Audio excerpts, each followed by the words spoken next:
વડોદરામાં સાવલીમાં વૃદ્ધની હત્યાના મામલે કેટલીક વિગતો સામે આવી છે. દમણ જવા કિશોરે વૃદ્ધની હત્યા કરી હોય, બકરા ચોરી અને દમણ જવા પૈસા ભેગા કર્યા હતા. ત્યારે એસપી સુશીલ અગ્રવાલનું નિવેદન સામે આવ્યું છે. 17 જુલાઈના રોજ મૃતદેહ મળી આવ્યો હતો. રમણ રાઠોડિયાનો મૃતદેહ હોવાનું તે સામે આવ્યું છે. માથામાં ઈજા પહોંચાડી હત્યા કરવામાં આવી હતી અને લાકડી મારી હત્યા કરાઈ હતી. 17 વર્ષીય કિશોરે આ હત્યા કરી હતી. કિશોરને દમણ ફરવા જવું હતું. પરિવારે નાણાં આપ્યા હતા ત્યારે વૃદ્ધ બકરા ચરાવતો હતો અને વૃદ્ધની હત્યા કરી બકરા ચોર્યા હતા. આ બકરા ખાટકીને વેચી અને 9,300 રૂપિયા મેળવ્યા હતા.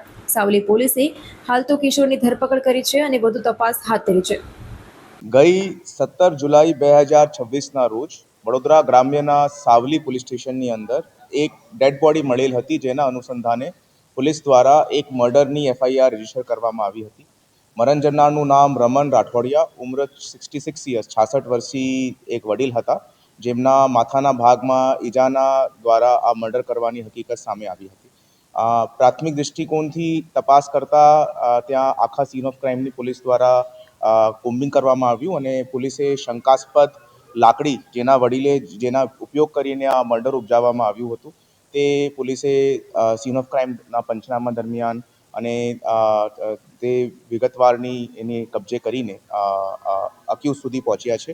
આ મર્ડર જો છે તે એક 17 વર્ષીય કાયદાના સંઘર્ષમાં આવેલ દ્વારા કરવામાં આવ્યું છે અને પ્રાથમિક પૂછપરછ દરમિયાન એ પ્રસ્થાપિત થાય છે કે બાળકને દમન ફરવા માટે થોડા ઘણા બધા પૈસાની આવશ્યકતા હતી. એને નવા કપડાં અને બૂટ ખરીદવાની ઈચ્છા હતી. જો જ્યારે એમના પરિવારજન દ્વારા એમને પૂરતા પૈસા નહીં આપવામાં આવ્યા, તો એ જ્યારે પોતે ત્યાં બકરા ચરાવવા માટે ગયો અને આ વિક્ટિમને સામેથી જોઈને એમનું મર્ડર કરવામાં આવે છે અને એમના જો વિક્ટિમના ઘેટા બકરા હતા, એમાંથી 2 ઘેટા બકરા એમના દ્વારા બીજા ખાટકીને ત્યાં વેચીને 9,300 રૂપિયાની અંદર એ બકરા વેચેલા હતા અને પોલીસ દ્વારા એના પછી એમના દ્વારા નવા કપડાં, નવા બૂટ કબજે કરવામાં આવે છે. એવિડન્સીસની અંદર પોલીસ દ્વારા પેલી લાકડી કબજે કરવામાં આવી છે.